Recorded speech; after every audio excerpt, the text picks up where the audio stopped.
Bom dia a todos, sejam bem-vindos a mais uma reunião pública da nossa casa, a Associação Espírita Discípulo Allan Kardec.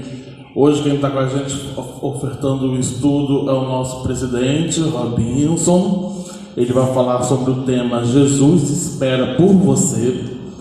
Mas antes disso, nós vamos fazer uma ambientação do livro Caminho, Verdade e Vida, por Francisco Cândido Xavier, pelo Espírito Emmanuel. A lição é 104, a espada simbólica. Está no Evangelho de Mateus, no capítulo 10, versículo 34, que diz assim: Não cuideis que vim trazer a paz à terra. Não vim trazer a paz, mas a espada. Quem falou sobre isso foi Jesus. E vamos às considerações de Emmanuel. Inúmeros leitores do Evangelho perturbam-se ante esses afirmativos do Mestre Divino, porquanto o conceito de paz entre os homens, desde muitos séculos, foi visceralmente viciado. Na expressão comum, ter paz significa haver atingido garantias exteriores, dentro das quais possa o corpo vegetar sem cuidados, rodeando-se o homem de servidores, apodrecendo na ociosidade e ausentando os movimentos da vida. Jesus não poderia endossar tranquilidade desses jaéis. Em contraposição ao falso princípio estabelecido no mundo, trouxe consigo a luta regeneradora, a espada simbólica do conhecimento interior pela revelação divina, a fim de que o homem inicie a batalha do aperfeiçoamento em si mesmo. O Mestre veio instalar o combate da redenção sobre a terra. Desde o seu ensinamento primeiro, foi formada a frente da batalha sem sangue, destinada à iluminação do caminho humano. E ele mesmo foi o primeiro a inaugurar o testemunho pelos sacrifícios supremos. Há quase 20 séculos vive a Terra sobre esses impulsos renovadores. E ai daqueles que dormem, estranhos ao processo santificante. Buscar a mentirosa paz da ociosidade é desviar-se da luz, fugindo da vida e precipitando a morte. No entanto, Jesus é também chamado Príncipe da Paz. Sim, na verdade, Cristo trouxe ao mundo a espada renovadora da guerra contra o mal, constituindo em si mesma a divina fonte de repouso aos corações que se unem ao seu amor. Esses, nas mais perigosas situações da terra, encontram nele a serenidade inalterável. É que Jesus começou com o combate da salvação da humanidade para a humanidade, representando ao mesmo tempo o sustentáculo da paz sublime para todos os homens bons e sinceros. É uma página bem elucidativa, né? Ela traz para a gente vários significados aqui, principalmente com relação ao conceito de paz, né? Ele coloca justamente uma figura da paz, como a gente quer uma paz ansiosa, uma paz de que quero viver na paz do mundo, sem nenhum conflito, sem nenhum barulho, sem contato. A gente quer paz sem trabalho, né? Eu costumo dizer isso, né?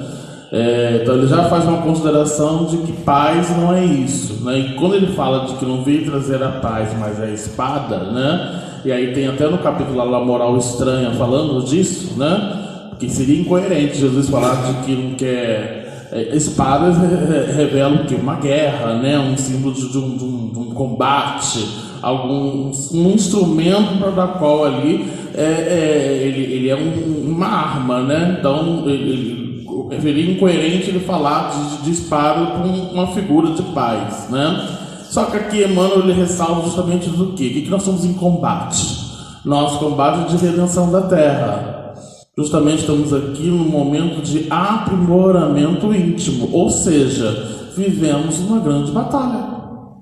Estamos num campo de guerra íntima justamente no campo de batalha para que a qual a gente possa ali aperfeiçoar e se tornar cada vez melhor, porque esse é o nosso objetivo nessa existência. Todo mundo tá aqui, né? Ou todo mundo está nessa existência justamente com o objetivo de garantir voos mais altos, né? Aprimorar situações, ainda desafios da qual a gente ainda tem dificuldade de aprender. E por isso estamos aqui justamente para nesse campo de aprendizado. Então ele fala justamente disso, de que a nossa batalha é de aperfeiçoamento em si mesmo, que ele coloca aqui, né? E a batalha que não é uma batalha sangrenta, não é uma guerra que viola, mas justamente é uma guerra íntima, da qual essa batalha de luta, ela é constante. Então, ou seja, os desafios são diários, né? A gente justamente está aqui com uma poderosa ferramenta para que justamente traga dentro desse poder, dessa ferramenta poderosa, né? Um instrumento importante para o nosso crescimento íntimo. Então, eu gostei muito da página. A página justamente ela trata ali um conceito de paz da qual não vai existir. Não adianta a gente falar que eu sou da paz, né? Mas a gente acaba pregando guerra até mesmo na internet, né? Ou então acaba espalhando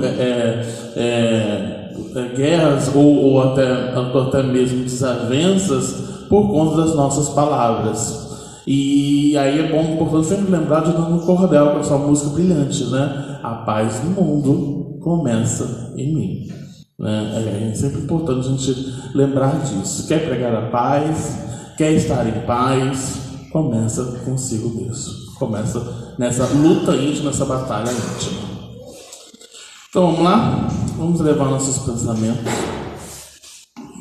e agradecer ao amigo mestre de Jesus, a falange amigos do Dr. Bezerra de Menezes, espíritos que nos auxiliam dentro das atividades da nossa casa, pela oportunidade bendita de estarmos aqui hoje, nessa manhã de domingo, aproveitando esse tempo para refletir, meditar, para vivenciar o Evangelho nos campos da sociedade, no campo da família e no campo íntimo. Ampara o nosso orador, junto com essa falange amiga, da qual se preparou para estar aqui, para divulgar essa palavra, e que possamos internalizar nossos íntimos para colocar em ação, no campo de ação,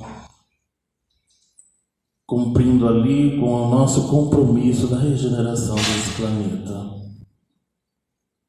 Pedimos também, nessa comunhão de pensamentos, que a gente possa ofertar consolo aos nossos irmãos que estão passando por estágios de sofrimentos, de perturbações, que a gente possa justamente nesse momento elevar esses nossos pensamentos e auxiliar esses irmãos para que possa continuar junto com o seu objetivo proposto dentro do campo desse planeta em transformação. Que o Senhor possa nos iluminar e nos proteger hoje e sempre. Que assim seja. Graças a Deus.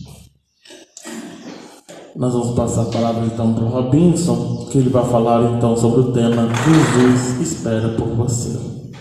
Bom dia.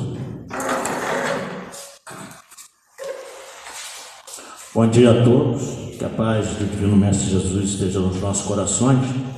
Na realidade, Jesus espera por nós, por todos nós juntos. E primeiro, quem é o Cristo, né? Jesus é aquele espírito de escola elevadíssimo que há 4.000 bilhões de anos atrás formou o planeta Terra junto com seus engenheiros siderais, pegou aquela nebulosa que gravitava no espaço, foi dando formato, condensando, até que a Terra tivesse o formato que nós conhecemos hoje. Então nós vemos que esse espírito não evoluiu aqui na Terra. Obviamente, quando ele criou o planeta, ele já era o espírito perfeito. Então ele teve a sua ascensão espiritual e evolutiva em outros mundos, que nós não sabemos qual. Não temos capacidade ainda de compreender isso. Mas é um espírito tão evoluído que há 4.000 bilhões de anos atrás fundou o planeta Terra, criou o planeta Terra. Por isso que ele até hoje o responsável pelo nosso mundo. Há 2000 e poucos anos atrás recebeu novamente de Deus uma outra tarefa de estar junto de nós presencialmente, fisicamente, sofrer tudo aquilo que ele sofreu para trazer o quê? A sua mensagem de amor. E nós sabemos o que é que aconteceu com ele. Lázaro, no capítulo 11 do Evangelho segundo o Espiritismo, nas instruções dos Espíritos, comunicação que ele recebeu em Paris no ano de 1862, ele nos diz que o amor resume a doutrina de Jesus inteira. E o amor é o sentimento por excelência. É o maior de todos os sentimentos que nós podemos experimentar. Mas Lázaro nos fala também dessa evolução planetária aqui na Terra, que no início nós só tínhamos instintos. E um pouco mais avançado, corrompido, nós começamos a experimentar as sensações. Sabíamos que dava prazer, o que dava desprazer, o que dava conforto, o que dava desconforto. Mais instruído e depurado, Lázaro nos fala então que nós começamos a experimentar os sentimentos. E o ápice desse sentimento é exatamente o amor. Mas o que são os sentimentos? Lázaro também nos define. Os sentimentos são os instintos que se elevam na medida do progresso realizado por cada um de nós. Então ele também, infelizmente, nos diz que ainda tem pessoas que estão muito mais próximas das idades primeiras. Ainda estão aí, a gente vê por aí realmente, né? Parece que não tem sentimento algum, age muito mais na base do instinto. E nós vamos um dia, todos nós, chegarmos ao ápice desse sentimento que é o amor. Vai demorar mais ou menos de acordo com a proposta de vida que cada um de nós tenhamos. Agora, Lázaro nos diz também que quando Jesus chegou com essa proposta de amor, os povos sobressaltaram, porque não existia isso. Se nós pegarmos o Antigo Testamento, principalmente o livro de Moisés, do Levítico, era dente por dente, olho por olho. Fez comigo, eu tenho o direito de devolver na mesma moeda, de fazer do mesmo jeito. Então Jesus veio pregar que não mudou em uma vírgula a lei de Deus, até porque ele disse, não vim destruir a lei, mas vim dar cumprimento. Agora, a lei de Moisés, ele alterou em várias partes, em vários postulados. A tal ponto que Moisés disse, amai os vossos amigos e odiai os vossos inimigos. Ele veio dizer, aprendeste foi dito. Ele fazia referência exatamente a Moisés. Aprendeste foi dito, eu porém vos digo. Então ele alterou alguns princípios que Moisés nos trouxe. Mas por quê? Moisés estava em erro? Não. Moisés, há 1500 anos antes do Cristo, como ele mesmo dizia, o povo hebreu era um povo de cabeça dura. Então era necessário que as leis fossem rígidas.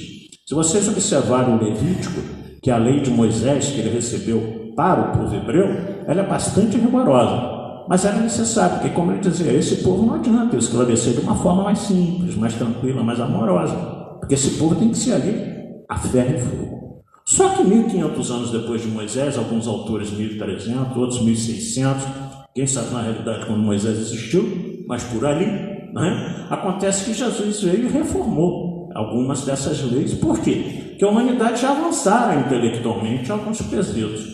Então é por isso que ele disse, aprendeste que foi dito, amai os vossos inimigos, amai os vossos amigos e odiai os vossos inimigos. Eu, porém, vos digo, amai os vossos inimigos. Então ele mudou substancialmente, nos ensinando a necessidade de amar. Então a proposta do Cristo o tempo todo que esteve junto de nós, e os seus evangelistas, que depois registraram as suas mensagens, os 4 evangelistas, eles nos dizem exatamente isso, que basicamente o que Jesus veio nos ensinar é aprender a amar. No livro Fonte Viva, Psicografia de Francisco Cândido Xavier pelo Espírito Emmanuel, que é a coleção chamada Fonte Viva, embora a coleção chame Fonte Viva, ele foi o último a ser publicado em 1956, há uma página lá, Cristo e Nós. E Emmanuel nos fala exatamente do título do tema da manhã de hoje. Os homens esperam por Jesus e Jesus espera igualmente pelos homens. Ninguém acredita que o mundo se redima sem almas redimidas. Então é natural. Como é que a Terra vai se tornar um planeta de regeneração se os espíritos que aqui estiverem não forem espíritos regenerados? Continuarem arraigados à maldade, à violência, à crueldade, à insensatez, toda essa sorte de viciações que campeiam hoje em dia na nossa sociedade. Então vamos continuar com o mundo de expiações e provas, que é essa característica do mundo de espíritos dessa natureza. Então, ou seja, é claro que Jesus conta com nós. E Emmanuel deixa bem claro isso. O mestre, para estender a sublimidade de seu programa salvador, pede braços humanos que o realize e intensifique. Então Jesus pede não só que a gente realize, mas que a gente aumente essa proposta nossa de trabalho com ele. De que a gente realmente cresça o tempo todo com essa disposição de servir. Começou o apostolado buscando o concurso de Pedro e André, 2 pescadores rudes, irmãos que estavam pescando. E quando ele chega no barco, chama os dois e diz: vem comigo, que agora eu vos tornarei pescadores de almas. Imediatamente Pedro e André largam o barco, a rede, e passam a seguir Jesus. E depois, em seguida, uma assembleia de 12 companheiros. Gente, a ordem de chamada, segundo vários autores nas Escrituras, é essa. Pedro, era Simão a quem ele chamou de Pedro, deu o nome de Pedro, e André, Tiago maior e João, Filipe e Bartolomeu, foi chamando nessa ordem, Mateus e Tomé, Tiago filho de Alfeu e Simão o Zelote, Judas filho de Tiago, a quem ele chamou de Judas Tadeu, e finalmente Judas Iscariote. Então esses foram 12 que ele chamou para o seu ministério. Isso demonstra o quê? Desde o primeiro dia da Boa Nova, ele convida, insiste, olha que coisa interessante, e apela junto das almas para que se convertam em instrumentos da sua divina vontade, dando-nos a perceber que a redenção procede do alto, mas não se concretizará sem o auxílio das criaturas humanas. É claro, assim como nós dependemos dele para tudo, ele depende de nós para a realização da sua obra aqui na Terra. E demonstrou isso algumas vezes, até presencialmente, como foi no caso de Paulo. Acontece que, Atos dos Apóstolos, capítulo 9, Saulo vai até o sacerdote e pede cartas para que ele fosse à sinagoga de Damasco para prender homens e mulheres que ele encontrasse pelo caminho, que fossem seguidores de Jesus. E aí os sacerdotes deram as cartas e ele foi em direção de Damasco. Porém, quando ele chegou às portas de Damasco, o que aconteceu?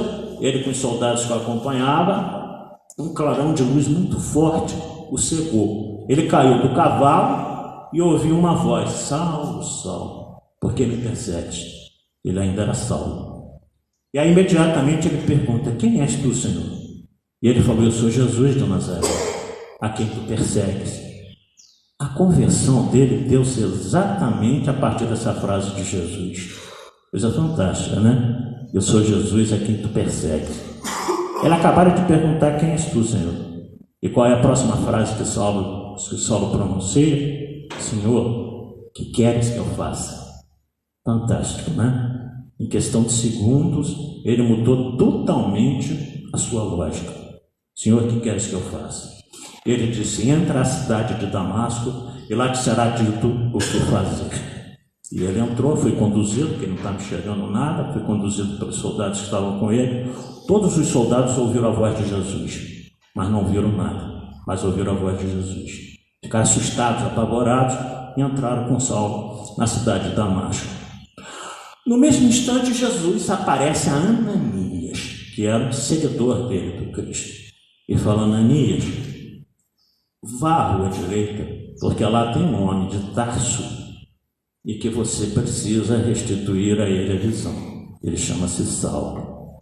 Imagina, Ananias já conhecia a história de Saulo, né? Perseguidor dos cristãos. E Ananias diz assim: Senhor, mas esse é aquele que vem perseguir aqueles que te seguem pelo caminho. Vem para prender. Eu fico imaginando que Ananias deve ter passado pela cabeça de Ananias, né? Eu sei que o Senhor não erra, mas sou eu mesmo, né? Sou eu mesmo que tenho que ir lá. Ele vai me prender, ele vai acabar comigo, vai me matar. Que é isso que ele manda fazer com aqueles que te seguem, né? Essa dúvida deve ter passado pela cabeça de Ananias. Mas Ananias foi. E Ananias tinha uma fé tremenda no que Jesus falou. Vá à rua direita. Entrou à rua direita, uma casa em que, por intuição, ele sabia que Saulo estava, e lá ele restitui a visão de Saulo. A partir daquele momento, a conversão dele foi tremenda, porque aí ele começou a pregar, né, o evangelho pelo amor de Jesus, começou a falar do Cristo. Ninguém acreditava nele, os romanos acharam que ele tinha perdido o juízo, todo lugar que ele ia pregar ele era expulso. Mas o que nos comove, o que nos quer dizer, essa página de Emmanuel, no livro Fonte Viva, curioso como Jesus pessoalmente foi a Paulo. Por quê a Saulo? Porque ele sabia que, como ele diz a Ananias, quando Ananias duvida: Senhor, queres mesmo que eu vá lá? Ele diz: Saulo, este é um vaso que a minha apraz recuperar, porque eu vou mandar ele pregar aos gentios, aos sacerdotes e a toda Jerusalém. Então Ananias foi sem temer. Então nós vemos que Jesus conta diretamente com o apoio de nós aqui na terra, porque não tem como renovar o planeta sem que nós, os chamados cristãos, operacionalizemos alguma coisa nesse sentido. E aí, em algumas passagens, Emmanuel nos cita que ele realmente pede a nossa ajuda da seguinte maneira: ide pregai, é uma das frases que ele pronunciou quando ele estava próximo a voltar. E ele nos diz o seguinte: ide pregai a toda a gente. Por quê? Porque naquela época não se pregava aos gentios. O que eram os gentios? Era o povo que não queria acreditar em nada, né? Era o que nós chamamos hoje daqueles que não têm religião alguma, que são ateus. E ele mandou, quando próximo a voltar ao mundo espiritual, que fosse pregar a todo mundo, e que não separasse, que não escolhesse ninguém para a sua pregação. Eis que vos mando como ovelhas, né, a pregar no meio dos lobos, sabendo que não é fácil a pregação, não. Resplandeça a vossa luz diante dos homens. A seara é realmente grande, mas poucos são os ceifeiros. 2 anos atrás, Jesus nos falava dessa dificuldade de trabalhadores. E nós temos elas hoje. Vocês sabem todos aqui que eu viajo muito com as palestras no estado do Rio inteiro, no sul do estado do Rio inteiro. Com raras exceções, raríssimas exceções, tem casos espíritas que não estão necessitando de trabalhadores. Na grande maioria nos perguntam: como é que está lá na idade? Como é que está na sua casa? Eu falo: lá não tem muito o que reclamar, não. Às vezes é um probleminha outro que surge, não tem ninguém que faça isso, não tem ninguém que faça aquilo. As pessoas às vezes reclamam: pô, está precisando fazer isso, mas na hora de pregar um pouco mais, geralmente eu não tenho problema, não. Porque aqui nós estamos com grande dificuldade. Então os presidentes geralmente nos falam: estamos com grande dificuldade de trabalhador. E a gente fica imaginando, tantas pessoas frequentam, por que poucas ajudam? Então será que nós achamos que é suficiente isso? Não vai uma crítica aqui a ninguém, não, mas uma reflexão, como o Felipe disse na página inicial, uma reflexão a todos nós. Será que o que nós estamos fazendo, nós estamos achando que é suficiente? Então vai uma reflexão para cada um de nós. A seara é grande, mas os ceifeiros são poucos. Onde estiver um seguidor do Evangelho, aí se encontra um mensageiro do amor, né? Celeste para a obra incessante do bem. Cristianismo significa Cristo e nós. Não tem como. Cristianismo não existiria só com Jesus, porque não teria aqueles que seguissem. Cristianismo não existiria só conosco, até porque não seríamos cristãos, não saberíamos a mensagem que veio através dele. Então seja uma junção de forças. E Jesus conta o tempo todo conosco. Robinson, mas eu não sou missionário. Nenhum de nós somos. Missionários é Chico Xavier, Irmã Dulce, Madre Teresa de Calcutá, Divaldo Franco. Nós somos tarefeiros. Mas nem as tarefas, às vezes, a gente está conseguindo realizar. E muitas vezes as que a gente realiza, a gente já acha que está tudo bom, está suficiente, né? Não, estou fazendo para caramba, estou lá no centro toda hora, eu participo disso, daquilo outro. E quando ele nos fala que todos nós deveríamos semear a sua palavra, não é que a gente tem que ocupar uma tribuna espírita, fazer palestras, dar estudos, cursos, nada disso. É no diálogo fraterno do dia a dia. O que nós estamos colocando para os nossos irmãos, para os nossos semelhantes? Então nós somos pregadores da palavra divina em todo instante. Na família, no trabalho, na sociedade, né? Ou seja, diminuir as críticas, parar de falar mal dos outros, vamos enaltecer as coisas boas, vamos falar do bem, vamos falar do amor, né? Então é isso que realmente nos caracteriza aquele que está empenhado na obra, aquele que quer mudar.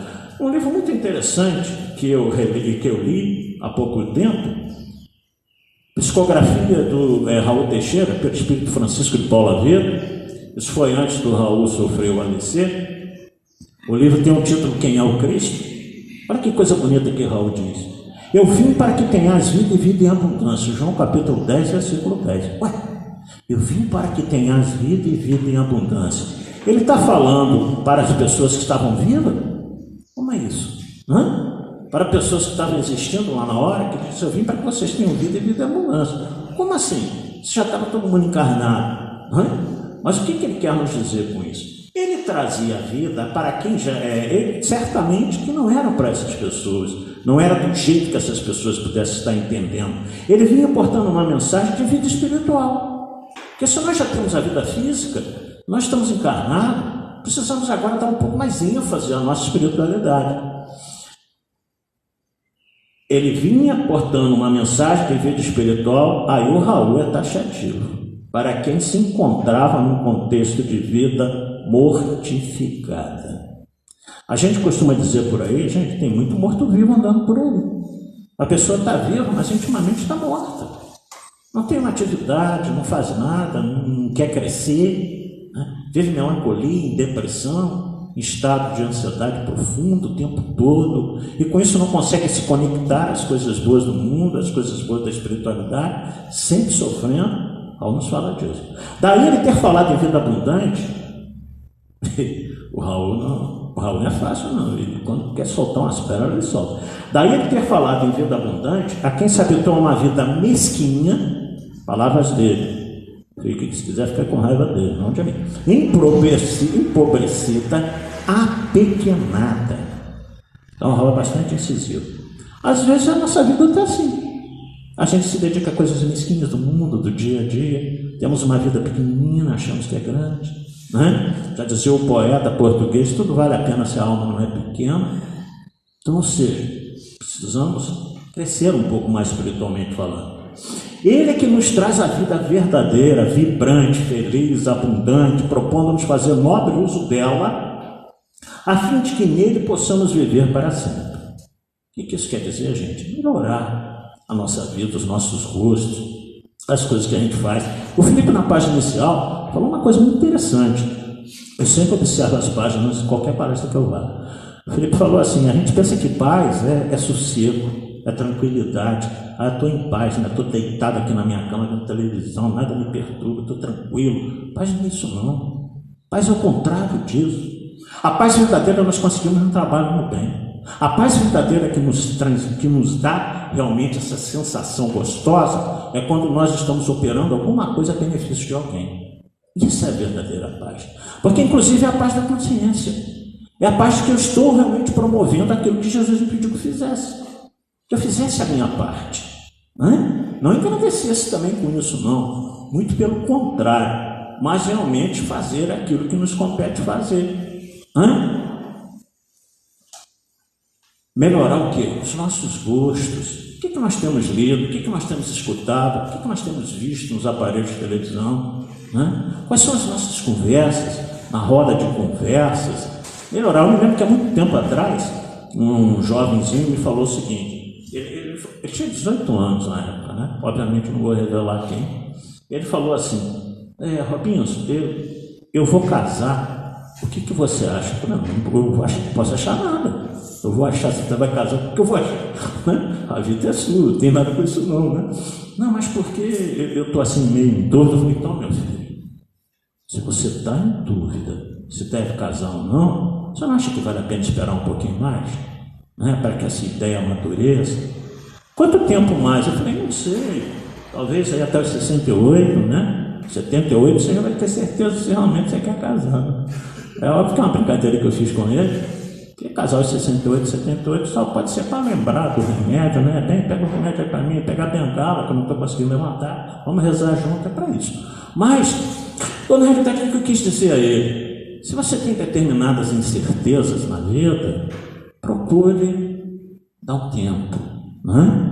E se nós estamos com incerteza se o trabalho que eu estou fazendo ou deixando de fazer, analise sobre a ótica do Cristo. Analise sobre aquilo que Jesus espera de cada um de nós. Teve um outro que falou comigo assim, da nossa mocidade aqui há muito tempo atrás. Ele falou assim: eu tenho um amigo que gosta do funk, o que você acha? Eu sabia que era ele, né? Que quando a gente não tem coragem de dizer que é com a gente coloca o problema num amigo qualquer, né? Aí eu falei assim: meu filho, mas qual tipo de funk? Né? Porque tem uns troços aí que só Jesus para abençoar, como diz o Manuel Coelho, né?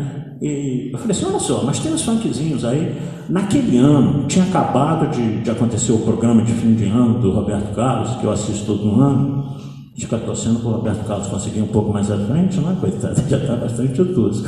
E aí, naquele show no final do ano do Roberto Carlos, cantou um MC, se não me falha a memória, MC Leozinho, um negócio assim. Ele cantou um funkzinho lá, que foi uma coisinha boba, né? Aquela letrinha muito singular, muito simplesinha, mas sem maldade nenhuma, falando do amor, né? Não sei se ela dança ou dança, um negócio mais ou menos assim.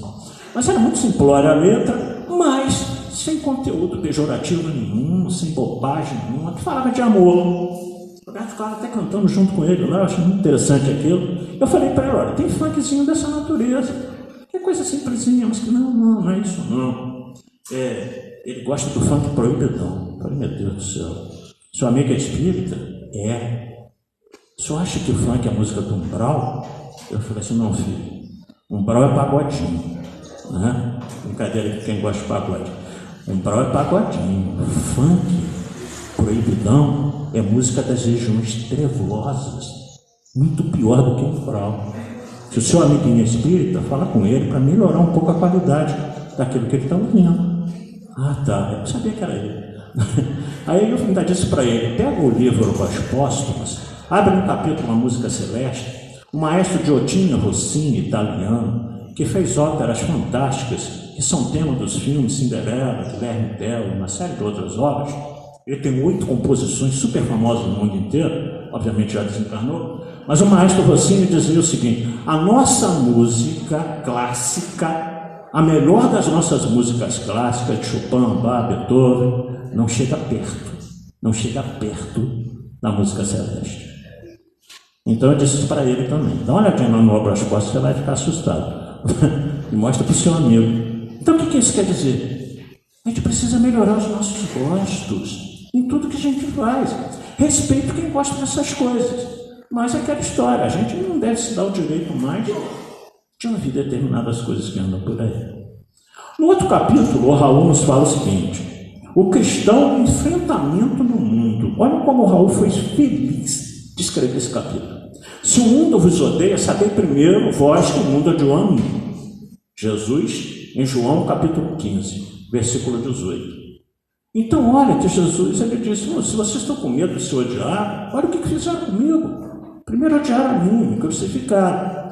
E aí o Raul continua dizendo o seguinte, muita gente guarda a ilusão que o fato de estar inscrito em uma dada agremiação religiosa, isso irá nos isentar, né, de enfermidades, das lutas da vida, dos infortúnios diretos, que caracterizam a nossa marcha progressiva. Não isenta.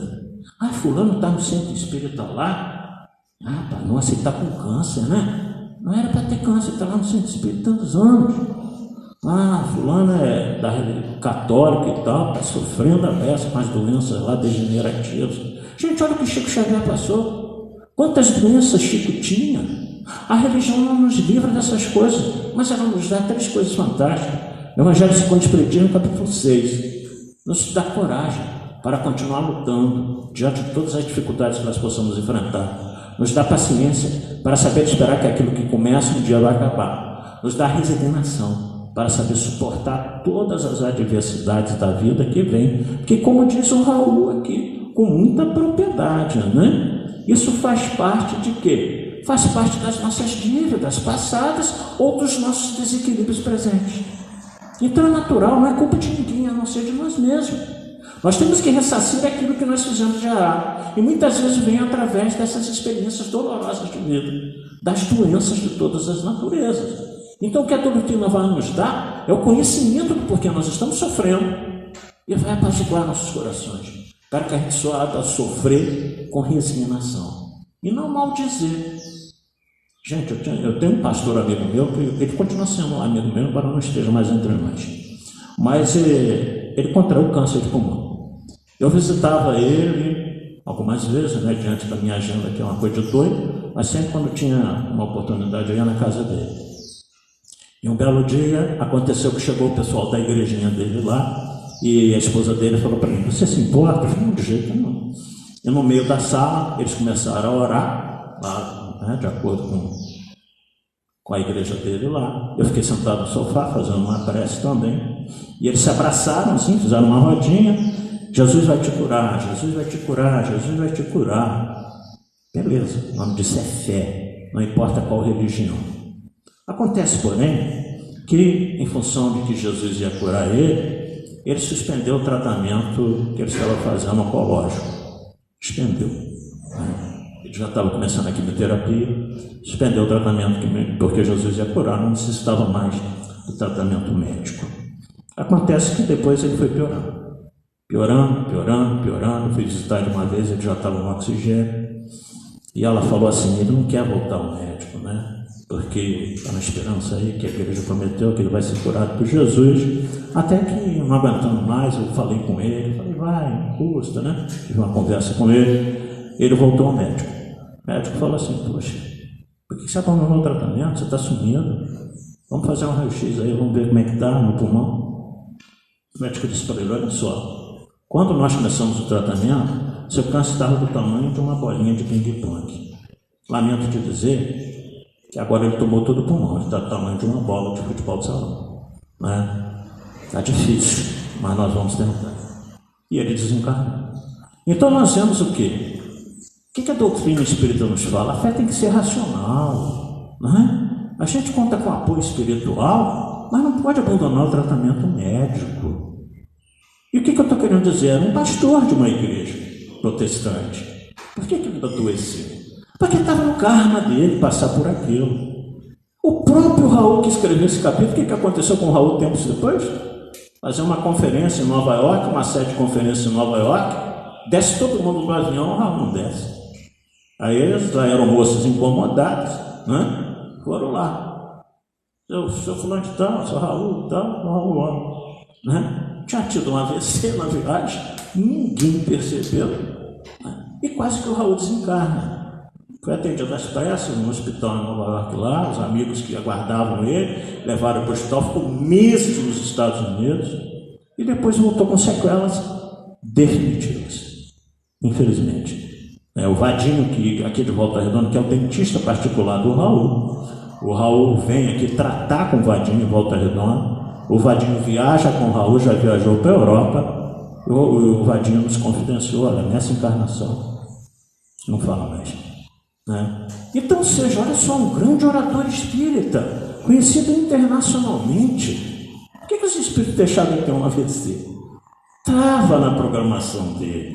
Até porque ele já estava de moratória, que ele teve um probleminha anos atrás do AVC, de saúde grave. Então, ou seja, não tem jeito. Então não é porque nós, como o Raul diz aqui, estamos inseridos dentro de um contexto religioso, que nós não vamos ter problema, não. Faz parte do nosso estágio atual, da nossa evolução. Jesus é o pão da vida, eu sou o pão da vida. Este é o pão do céu, para que o dele que comer não morra. Está em João também, capítulo 6, 48 e 50.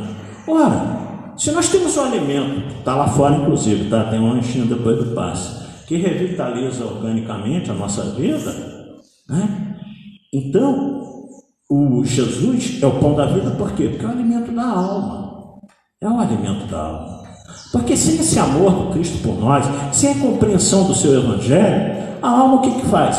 A alma entristece, fenece, desanima de viver. As pessoas que não têm exatamente essa vontade de viver, você pode ver que são pessoas que não seguem a religião nenhuma. São pessoas que não têm crença alguma. São pessoas que realmente não participam de nada. Porque eu tenho dito, você está viajando comigo aí direto, sabe disso, eu tenho falado muito isso. Nós estamos aqui no Eucaliptão, tem essa casa espírita aqui, a EDAC, há 72 anos. Tem algumas igrejinhas aqui, igreja ali, protestante na esquina, evangélica. A gente tem que diferenciar protestante de evangélico, uma hora para vocês. Tem igreja católica aqui perto e tudo mais. Quantas pessoas habitam num bairro chamado Eucaliptão? Milhares e milhares de pessoas. Vai ver, aqui no centro, vai ver nas igrejinhas, onde estão as outras pessoas. Não frequentam nada, a grande maioria. Então é aquilo que o Raul fala, uma vida apequenada, medíocre, só se preocupa com os valores materiais do mundo, né? Depois vai se arrepender de quê? Por que não tem uma atividade? Por que não tem uma atitude? Por que não frequenta uma religião? Qualquer que seja, né? Ora, então qualquer um de nós, diz o amigo espiritual aqui, qualquer um de nós é apóstolo do Cristo a partir do momento que nós somos divulgadores da sua mensagem. Nós somos apóstolos chamados por ele, é óbvio, aqueles 12, e que depois com Judas se suicidou, infelizmente, foram tirados sorte e caiu a Matias. Então Matias foi incorporado aos 12 apóstolos, alguns chamam Matias do 13º, né, mantendo Judas como um dos 12, embora da sua atitude infeliz. E olha como nós ainda não aprendemos a amar. Olha como nós somos odiosos ainda do coração. 12.000 anos depois do acontecido, Judas já reencarnou como Joana d'Arc na França, Judas já está em esfera mais evoluída, e todo ano, né, sábado de aleluia, o povo pendura o Judas no poste, desce o porrete, toca fogo nele, com ódio do que ele fez. Com ódio do que ele fez. E Humberto de Campos nos fala que quando Jesus estava na cruz, sabendo da intenção de Judas de se matar, o anjo chega próximo do Cristo e Jesus balbucia no ouvido do anjo: vá socorrer Judas, vá socorrer Judas. 2 anos depois a gente bate no Judas. Então, nós somos cristãos, nós somos discípulos de Jesus. Será que nós estamos entendendo essa mensagem? Será que nós estamos realmente compreendendo qual é o maior mandamento da lei de Deus? Lucas capítulo 10. Um doutor da lei chega até Jesus e diz: mestre, o que eu devo possuir para conquistar a vida eterna? Olha que coisa interessante, ele era doutor da lei, né? O que Jesus diz para ele? Que está escrito na lei, que lês nela. E aí daqui a pouco eu explico. Amarás o Senhor teu Deus de todo o teu coração, com toda a tua alma, com todo o teu espírito. Esse é o primeiro. Tem um segundo semelhante a esse primeiro: amarás ao teu próximo como a ti mesmo. Aí está resumida toda a lei dos profetas. Isso foi o doutor da lei que disse. Aí Jesus disse: pois é, faz isso e viverás. Por que ele sabia? Equivocadamente, muita gente acha que Jesus criou o maior mandamento, conforme está em Mateus, capítulo 22, versículo 34 a 40. Jesus não criou o maior mandamento. Jesus fez o doutor da lei lembrar que amar a Deus sobre todas as coisas estava no livro de Deuteronômio, capítulo 6, versículo 5. Por isso que o doutor da lei conhecia. Porque ele pegava o Pentateuco de Moisés na sinagoga, no templo.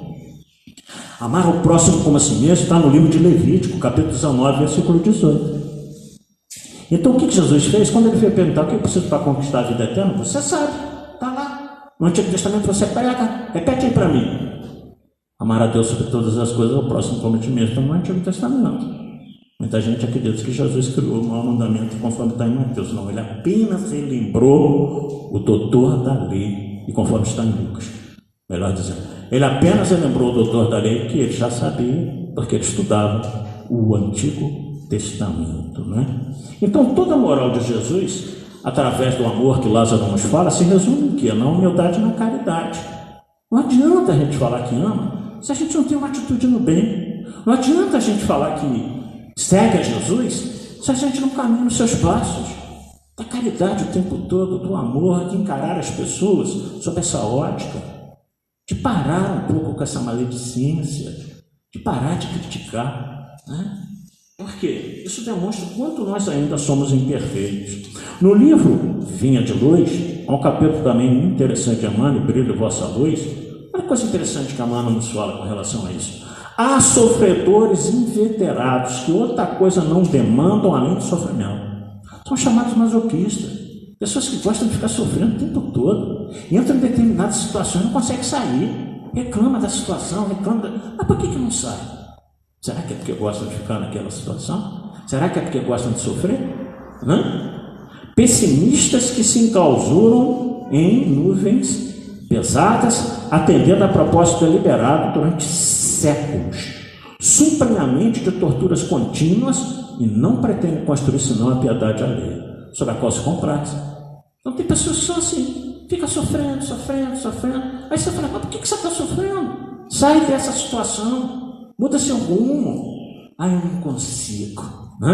Então são pessoas que estão, como diz ele aqui, estão atreladas a essas situações de sofrimento. Muitas vezes falta o quê? Compreensão da mensagem de Jesus. Jesus não pregou que ninguém sofresse nessa terra, não. Muito pelo contrário. Pregou que a gente fosse feliz. Reparamos os temperamentos enfermiços que sorvem tóxicos intelectuais através de livros menos dignos, com a incompreensível alegria de quem traz envenenado do corpo. Então olha só o alerta de Raul de novo para as coisas que nós estamos sorvendo, em forma de cultura, de literatura, de filmes, de documentários. Olha como o Raul fala, Raul Emmanuel, nós nos intoxicamos com leituras menos dignas. Uma amiga minha recentemente mandou uma mensagem, falou assim, que eu estou lendo esse livro, fotografou, mas eu não estou gostando não. Eu falei, então para. Você não tem obrigação de ler aquilo que você não está gostando, não é? O que você acha desse trecho aqui? Eu falei, Jesus amado, lembra esse trecho aí, pelo amor de Deus, e nem passa esse livro para ninguém não, né? Eu sou contra destruir livros, eu nunca fui a favor de destruir livros. Eu falei, guarda isso daí, bota no fundo aí da sua estante aí, deixa quietinho aí, né? Às vezes serve para papel, peso de papel, uma coisa assim, né? Mas eu não sou muito a favor de destruir livros não, por pior que seja. O discípulo de Jesus, porém, pede a luz da sabedoria a fim de aprender a semear o amor em companhia do Mestre. Então, ora, o que a gente precisa, como Emmanuel fala aqui, né? A luz da sabedoria, para você saber decidir coisas boas, para você saber mudar essa situação. Se a candeia ilumina queimando o próprio óleo, se a lâmpada resplandece consumindo a energia que a usina lhe oferece, ofereçamos a instrumentalidade de nossa vida aos imperativos da perfeição, para que o ensinamento do Senhor se revele por nosso intermédio, aclarando a senda dos nossos semelhantes. Lembra que eu falei lá no início? Jesus conta conosco o tempo todo. Tem pessoas que estão aí, outras religiões, esperando Jesus voltar. Já voltou, está no meio de nós. A sua mensagem está aí, ela é eterna. Desde o momento que ele foi criado, ela é imortal, melhor dizendo. Desde o momento que ele trouxe, jamais vai desaparecer. Agora, o que a gente precisa entronizar um pouco na vida de cada um de nós. O Evangelho é o sol da imortalidade que o Espírito reflete com sabedoria para a atualidade do mundo. Brilhe vossa luz, nos fala Emmanuel. Proclamou o Mestre. Procuremos brilhar, então. Por que a gente não faz isso? Não é? A gente fica esperando que as coisas aconteçam sem a nossa participação. Um livrinho muito interessante, psicografia do Chico Xavier, chamado Ideias e Ilustrações, tem dois sonetos, duas quadrinhas, melhor dizendo, de um autor chamado Alberto Souza, já desencarnado, e que ele dizia assim: não digas que ama a Deus sem serviço à humanidade. Deus traz nas mãos invisíveis os braços da caridade. A outra: não faças sombras ou deserto a interrogar o porvir. A estrada responde certo a quem procura servir. A quem procura servir. E realmente a oportunidade não falta. Aqui, aqueles que participam da sopa aqui no centro sabem disso. Durante muitos anos, Zé Roque, a família do Zé Roque levou a sopa em Três Poços. Olha como às vezes a situação precisa apertar para que a gente entenda a necessidade de fazer a nossa parte. Depois passou por Serginho da história. Serginho passou por filho dele, o Lucas. O Lucas começou a trabalhar e voltou para o Serginho. O Serginho adoeceu, né? Voltou um tempinho para a família do Zé Roque. Meu Deus do céu, o que eles fizeram, os anos que eles fizeram esse trabalho, isso não tem preço. Eu sou eternamente agradecido, a casa é eternamente agradecida a todos eles. Só que a gente entende que tudo na vida tem um começo, tem um meio e tem um fim. Então tem uma hora que vai ter que parar. O que aconteceu? Quando nós nos vimos sem quem levasse a sopa no sábado, por isso que eu digo para vocês, às vezes as coisas têm que apertar para que a gente entenda a necessidade de fazer a nossa parte. Começamos a revezar. Então ontem o Willi levou, acabou de trazer os latões ali. No outro sábado eu vou levar, no outro é o Alberto, no outro é o Adair. O que isso está fazendo? Não sobrecarrega ninguém. Por que a gente não pensou nisso antes, ao invés de sobrecarregar vocês? Ao invés de sobrecarregar o Serginho? Por que a gente não pensou nisso antes? Né? O próprio William, ontem, quando estava pegando a sopa, eu, o jovem lá descendo, o William falou assim: não aperta para ninguém, né? É uma vez por mês. Por que a gente não pensou nisso antes? Sabe por quê? Porque às vezes é preciso que a dificuldade chegue. Quanta dificuldade chegou na vida de cada um de nós aqui presente na manhã de hoje? E às vezes a gente não atentou para isso, não mudou, e não fez alguma coisa, né? Então, infelizmente é por aí que a coisa caminha. Caminhando para o nosso final, eu não sei se vocês aqui, a grande maioria, ou se alguém aqui assistiu um filme de guerra. Filme de guerra é violento com a natureza, né?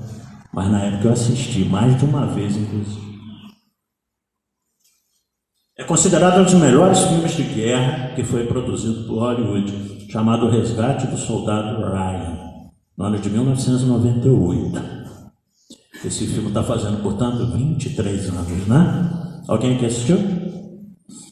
Vocês lembram do final? né? Quem não lembra, eu vou relembrar. Quem não assistiu e vai assistir, eu vou estragar, porque eu vou contar o final, né?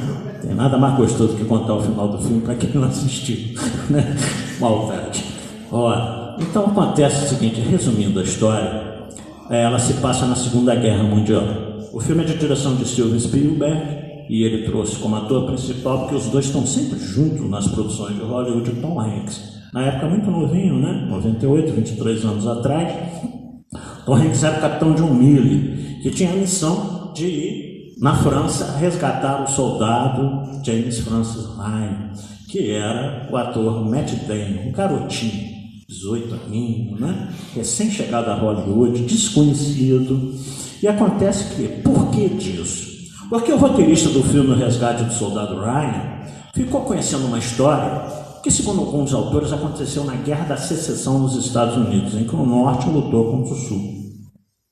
E na época, o roteirista ficou sabendo que 4 membros de uma família teriam morrido na Guerra da Secessão, 1861. O presidente era Abraham Lincoln. Acontece que alguns autores dizem que se tratava da família Sullivan, que eram 4 marinheiros que o navio naufragou, foi bombardeado. Outros dizem que era da família Allison. Mas isso nem nos interessa. Interessa que 4 filhos perderam a vida durante a guerra. E os pais ficaram sem filho algum. Aconteceu que Abraham Lincoln então baixou, que nós podemos dizer aqui na nossa realidade jurídica, um decreto, e que nunca mais poderiam unir os 4 filhos, 5, 6, quantos fossem, todos os filhos de uma família para a frente de combate, que os pais não poderiam ficar sem nenhum filho. Então ele determinou isso. Acontece que a datilógrafa da Segunda Guerra Mundial, então o roteirista trouxe a realidade, essa história para a Segunda Guerra Mundial, datilografando as cartinhas que as mães recebiam de que seu filho havia morrido em combate. Percebeu que 3 eram irmãos, pelo sobrenome. Levou então até o comandante leu aquilo e falaram assim: olha, mas tem um quarto que desceu com a 101ª Divisão de Paraquedismo na Normandia, atrás das linhas alemãs, e pode ser que ele esteja vivo. Segunda Guerra Mundial, não tinha celular para ligar, ei, você está tudo bem contigo? Né? Então era hipótese. Pode ser que ele esteja vivo, mas pode ser que ele esteja morto. Então o comandante-geral das forças americanas, o Marechal lá, disse o seguinte: nós vamos montar um pelotão para resgatar o soldado Ryan. A mãe já tinha recebido a cartinha com os 3 filhos que haviam morrido na frente de combate. O início do filme é terrível, para quem não gosta de violência. Ao desembarque na Normandia, desses 7 soldados, que o capitão John Mille e Tom Hanks arregimentou para ir com ele resgatar o soldado Ryan, e a carnificina na praia de Omaha, ali na França, na Normandia, a história é real. Na praia de Omaha, só naquele desembarque no dia D, foram 4.000 soldados que perderam a vida, metralhados ali. A praia virou um mar de sangue. Então é muito cruel o início do filme. E aí acontece que eles conseguiram passar as linhas alemãs e o filme inteiro é eles atrás tentando localizar onde estava o soldado Ryan, se ele estava vivo. E nessa trajetória até encontrar o soldado Ryan, pereceu 2. O primeiro a morrer foi um ator que talvez também se tornou extremamente famoso, o Vin Diesel. Essa série aí, Velozes e Furiosos, já deve estar no 85, né? Sei que eu não paro de ter Velozes e Furiosos. E aí, o primeiro a morrer no filme era o Vin Diesel, que ainda era um ator novo, também jovem, né? Metralhado pelos alemães lá, numa barricada. E aí foram continuando andando. Depois morreu o paramédico da equipe e assim vai. Quando os 5 sobreviventes conseguiram encontrar o soldado Ryan, que estava com um pequeno pelotão tomando conta de uma ponte, para que os alemães não cruzassem aquela ponte, que ela era de fundamental importância, que eles não cruzassem, eles estavam lá e deram notícia a ele: nós viemos te buscar. Ele falou: mas por que eu? Não é porque os seus irmãos morreram. Quais? Todos. E nós temos ordem aqui do Marechal, do Comando Maior das Forças Armadas, para te levar de volta. Aí ele falou: mas eu não vou. Porque sou eu e eles aqui, que estão aqui comigo combatendo também, né? E aí eles resolveram, então, bom, já que ele não vai, então nós vamos ficar com ele. Nós vamos aqui tentar ajudar. Só que aí vem os alemães, um número extremamente maior do que eles, com 2 tanques de guerra, um Tiger, um Panzer, né? E com um pelotão enorme de soldados e tal. E quando chegam esses alemães, aquela batalha ali na ponte, uma coisa absurda e tal. Mais 2 da equipe do John Miller morrem, né, ali no combate. Sobrou 3. Ele mais 2. Um exatamente um cabo que vivia reclamando. Qual a finalidade da gente colocar 7 homens para buscar um? Vamos correr o risco de 7 homens para buscar um? E ele respondia sempre o seguinte, mais ou menos por aí, né? A missão é dada e ela tem que ser cumprida, a gente não questiona. Recebemos a missão, vamos cumprir. E aí o cabo foi irritado, curiosamente o cabo sobreviveu. E acontece que quando eles estão ali, sendo metralhados pelos alemães, vem a aviação aliada e começa a bombardear os alemães. Mas o capitão John Miller, no meio da ponte, ele é baleado por um soldado alemão, cai, encostado ali numa pequena moto, e curiosamente ele foi baleado por um soldado alemão que ele havia libertado lá no meio do filme. Eles prenderam o soldado alemão, sozinho, fuzila, não fuzila, ele falou assim, não, vamos soltar ele, porque depois alguma tropa nossa pega ele lá na frente. Não pegar, é exatamente o soldado alemão que mata ele no final do filme, dá um tiro no peito dele, ele cai junto da moto, e nos seus últimos suspiros ele chama o jovem Ryan, que foi, capitão? Pega ele pela gola aqui, já tremendo, né? Próximo de desencarnar, e fala no ouvido dele, faça por merecer, mereça. Faça por merecer o quê? O sacrifício de todos eles. Dos 7 só sobrou 2. Faça por merecer, mereça. E aí, o cinema americano tem disso, né? Envelhece o jovem soldado Ryan, e aí ele já é um senhor de uma idade avançada, a câmera vai mudando a feição dele, o cabelo vai ficando branco, vai enrugando, e ele está exatamente na Normandia para visitar o túmulo dos soldados mortos. E ele vai caminhando, procurando, no meio daquelas coisas, a família toda atrás, esposa, filhos, netos, e ele encontra a cruz do capitão John Miller. Aí ele se ajoelha, o final do filme é emocionante. Ele se ajoelha, chorando, e diz assim, capitão, desde aquele dia na ponte, eu procurei fazer aquilo que você me pediu. Eu procurei ser um bom homem, eu procurei ter uma vida digna. Para quê? Para fazer por merecer o sacrifício de 5 homens que foram resgatar ele. Ele levanta, bate continência para a cruz, a esposa se aproxima, lê, capitão John Miller. E ele olha para a esposa e fala assim, eu fui um bom homem, eu vivi bem. Ela diz, claro que sim, né? E eles se afastam, abraçados, o filme acaba ali. Mas o que eu quero terminar a nossa fala da manhã de hoje é colocando essa situação para cada um de nós aqui presente. Faça por merecer, mereça. Eu vou tirar o capitão John Miller de cena e vou colocar Jesus na cruz. Jesus da cruz nos seus últimos instantes, nos seus últimos suspiros, talvez com uma mensagem da manhã de hoje inteira, talvez ele estivesse nos perguntando, faça por merecer, mereça o sacrifício da minha vida, para que vocês tenham vida e vida em abundância. Muita paz a todos.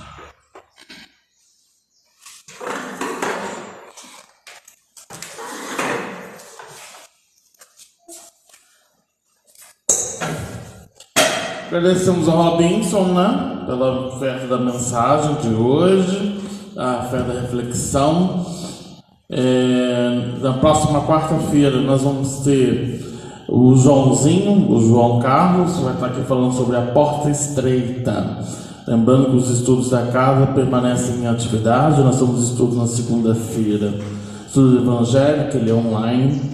Nós estamos na terça-feira, estudo da mediunidade, às 18h30, também está online. Nós temos o estudo na quarta-feira, às 3h30 da tarde, que é o estudo metódico do Evangelho segundo o Espiritismo. Esse estudo é presencial aqui na casa, às 3h da tarde. Nós estamos nas quintas-feiras, o estudo sistematizado da doutrina espírita, também está online. A evangelização ela está de recesso até o dia 5 de agosto, que a evangelização é às 3h30, perdão. Então, nós estamos de recesso até dia 5 de agosto. E também temos um plantão de passa, segundas-feiras, às 8h da manhã. Então quem desejar aí, essas são as atividades da casa, tá ali no cartaz ali, qualquer dúvida a gente pode dar um retorno também, tá? Então vamos levar nossos pensamentos e agradecer ao amigo Mestre Jesus, espiritualidade amiga que nos ampara, que nos protege, mais uma vez pela oferta de mensagens que nos foi ofertada, do consolo necessário, do conforto, para que possamos nos apropriar dessa fonte de ensinamentos, para aplicarmos em nosso íntimo e colocarmos em prática na vivência com a família, com a sociedade e principalmente internalizando esses ensinamentos na nossa transformação íntima, retirando as mazelas do homem velho na construção do homem novo. Mais uma vez agradecemos a oportunidade de estarmos na frente, divulgando essa mensagem para aquelas pessoas que necessitam de ouvir, necessitam refletir, para que se possa espalhar essa fonte de conhecimento em diversos corações, sejam aqui presentes fisicamente, ou sejam os que estão na internet e nas redes mundiais de computadores. E que nós possamos, ao início dessa semana, refletir, capacitar, meditar, para cumprir com o nosso objetivo de aperfeiçoamento íntimo a cada dia, a cada instante, traduzindo essas palavras confortadoras para o nosso despertamento íntimo. Ampara aqueles irmãos que necessitam de auxílio, sejam necessidades físicas ou necessidades emocionais, espirituais, que a gente possa, nessa fonte de pensamento, internalizar nesse irmão, para que ele possa se sentir confortado, em consolo, para que possa prosseguir frente aos seus objetivos. Que o Senhor nos ampare e nos proteja hoje e sempre, que assim seja, graças a Deus. Aqueles que desejarem tomar o passe, só aguardar que serão chamados. Tenha todo mundo um bom dia.